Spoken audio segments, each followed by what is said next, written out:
Let's go into this hydroxychloroquine thing, and then we'll talk more about the stimulus. And I want to talk about, obviously, the shutdowns that's happening with all the states. But this hydroxychloroquine thing is this is just another one of those stories that 6 months from now, a year from now, there's going to be some long-form magazine piece that is just going to be like, we should arrest every single one of those people if they haven't been arrested by that point again.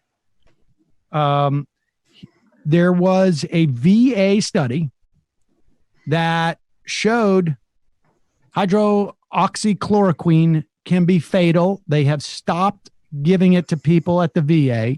We knew this was the case in Brazil. We knew this was the case in France. We were waiting for a legitimate test, and we still are, as to its efficacy. And here's Donald Trump, who was pushing this thing like it was like the Trump hotels for weeks. And here he is, asked a question by John Carl at the White House press show yesterday. And here's Trump. He's in charge. I mean, this is the thing that was going to save us all. Play this clip. I'm wondering if you're concerned, this VA study showed that actually more people died that used the drug that didn't. And I'm wondering if Governor Cuomo brought you back any results. We didn't discuss it, and I don't know of the report. Obviously, there have been some very good reports, and perhaps this one's not a good report, but we'll be looking at it. We'll have a comment on it. A panel of experts at the NIH is actually now recommending against the use of hydroxychloroquine in combination with Z-Pak, which is something you've been recommending. I'm always willing to take a look. Fred? Another subject you were... So this thing that he's been pushing for weeks... He apparently is just not aware of the reports from the NIH and the VA. I know that we're all at this point supposed to just accept the fact that the guy lies through his effing teeth and that it's not a big deal. But are you effing kidding me? Like, at what point do we just stop? At what point does anybody stand up and just say, like, you got to be kidding me? You got to be kidding me. It's insane. He doesn't pay attention to any of the report. I hadn't heard about the report where the people were dying. I hadn't heard about the National Institute of Health that had made a report. No, I didn't know. No. I was just checking the stocks on Novartis or whatever it is that was producing this shit. I was familiar with the Novartis price, not the clinical trials. I mean, I don't know if it was Novartis. I'm just throwing out a... Yeah, no, I know. Yeah, we don't know if it's Novartis. But I think, I think it's important to... I remember in the beginning of the Trump administration, I think there was a lot of mistakes, like even just the idea of like, don't normalize him. I mean, I'm sorry. He's the president. I don't even know what that even means. Right. Right. And there was a huge amount of, I think being upset about his every move and utterance, just not effective. But I frankly think that, we need to somehow rediscover. You can't always go for it. You can't always be upset. You can't always obsess about him, but you can't just completely say, that's just the guy on TV every day who tells people to take dangerous drugs. That's just the dude who lies about the pandemic. That's just the guy who we'll get to it later, sends immigrants back or people seeking asylum back. That's just what he does. He's just a bullshit artist. I mean, honestly, I think part of it is, again, I don't think melodrama and constantly feeding him energy is effective, but I do think there has to be a medium of reminding everybody that, like, yes, the fact that he is a constant liar and essentially the whole administration could be explained through narcissism and petty corruption with some random, very smart political instincts that never even turn into reality with regards to the economic populist stuff. And it's a problem.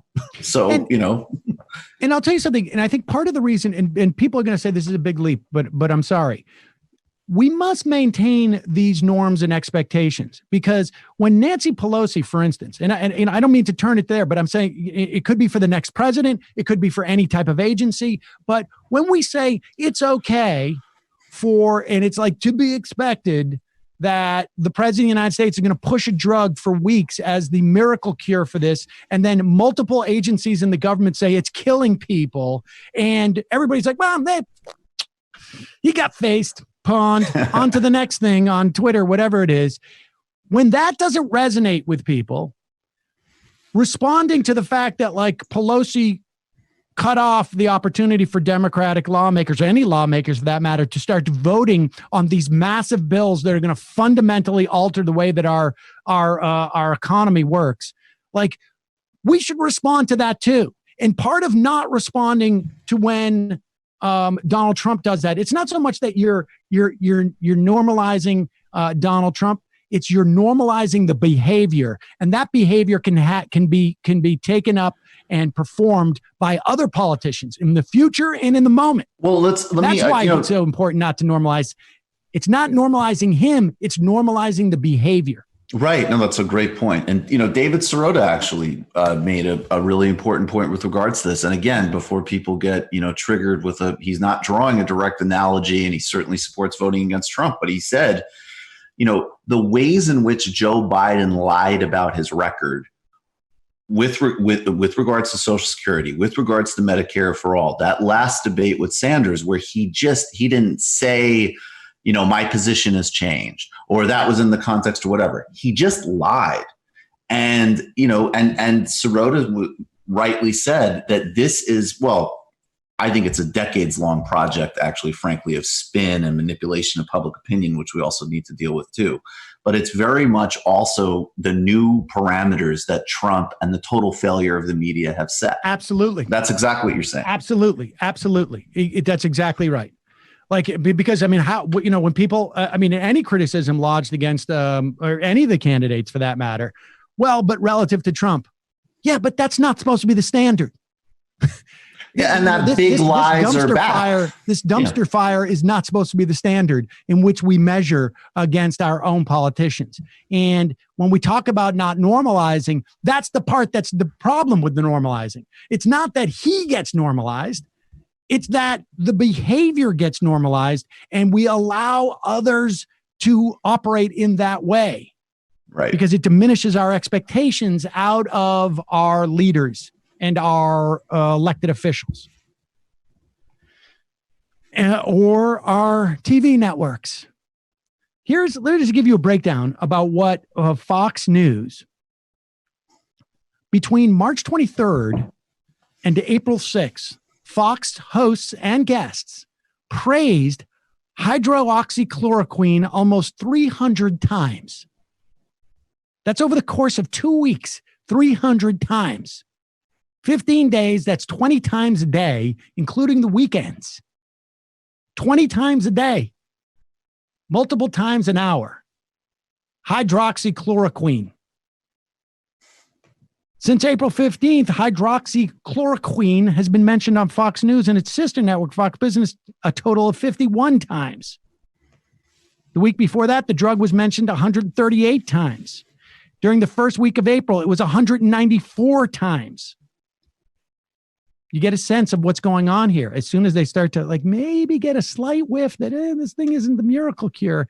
Here is Fox and Friends talking to Dr. Oz now that it's clear that it's been killing people. All right, so let's move on to hydroxychloroquine. They did a study, a limited study at a VA hospital, and they came to the conclusion it did no benefit, and they still had 19 deaths. What's your reaction to that, since we've all been doing heavy work to find out if this works or not? Pause it. Pause it. They've all been doing heavy work. What kind of heavy work is Brian Kilmeade doing? Repeating what Donald Trump said. Yeah, we've been doing heavy work on this. Brian Kilmeade's next book is about, it's called The Hunt for the Cure. He's got a ghostwriter to team up. It's honestly, how effing deluded. He almost said, we've been doing heavy work trying to promote this for the president. And now it turns out it's killing people. Where are you on this? And can I also let's take this from the top. And can I remind everybody that we all did heavy work, right? So we're all culpable, right? Just want to get that out there. We've all been involved in people dosing themselves in Peoria, right? Right. Anyways, I'm not just an Islamic Middle Ages scholar. Right. I'm also a medical anthropologist. We've all been doing it. So it's not like, and some of us may have deeper pockets than others. So just want to get that out there. And if there's any police who are looking for me where I live, just know that we're all culpable. Go ahead. All right, so let's move on to hydroxychloroquine. They did a study, a limited study at a VA hospital, and they came to the conclusion it did no benefit, and they still had 19 deaths. What's your reaction to that, since you've been doing, we've all been doing heavy work to find out if this works or not? Well, the VA study looked at older and quite a bit sicker patients, all male patients in their hospitals, and they showed that the drug by itself didn't help and might harm that population. As you know, there have been other studies. Then the VA study was retrospective. They looked back to see what had happened because they weren't gathering the data at the time that they were actually giving the medications. Studies that have done this prospectively, so looking forward and giving it as collecting data as they're going along, like in France or the randomized trials from China, have shown benefits, but only really when it's given earlier to patients. The fact of the matter is, we don't know. Thankfully, these medications are prescription only, so doctors are desperately awaiting the completion of the higher quality randomized trials. And you've covered them on the show several times. South Dakota, University of Minnesota now has over 1,000 patients randomized. There's additional trials going on. Let's get that data so we know what we're dealing with. And just to follow up real quick also, let's go ahead and get isn't it important to know what they're combining it with and the dosage? Because it's not supposed to be taken on its own. Don't you have the Z-Pack? Yeah.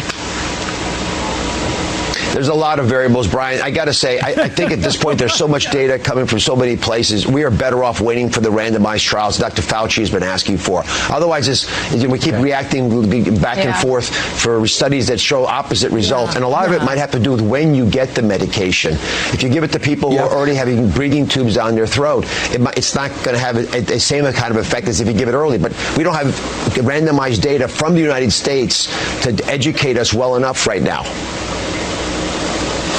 Right. The key is trying to figure out how it all works and what we can do and what going forward works the best. Yeah. In other words, exactly. So keep dosing yourself. Maybe we shouldn't have been hyping it with absolutely no basis for weeks and weeks and weeks. I love that, though, because that is actually, in a vacuum, sounds to me like a very reasonable conversation. That is the most pernicious spin. Right. When you say there's conflicting scientific evidence, luckily, this is prescription-based. Right. We'll see how this plays out. There's studies being done across the world. We don't know yet. Versus, hey, everybody, there's a miracle. This is the conversation that should have happened 3 weeks ago. It would have been no problem. Exactly. And it should have happened 2 or 3 times over the past 4 or 5 weeks. And that would have been, we're still waiting tests. Interesting side note. Good thing we haven't been pushing this without any data whatsoever. Oh my God. Good thing we didn't tell some idiots in our audience. You know what? I don't even want to say idiots. I'm not, this is one, I will not blame the people who dose themselves. They're desperate. And people who they trusted told them it can save their lives. So about 4 or 5 weeks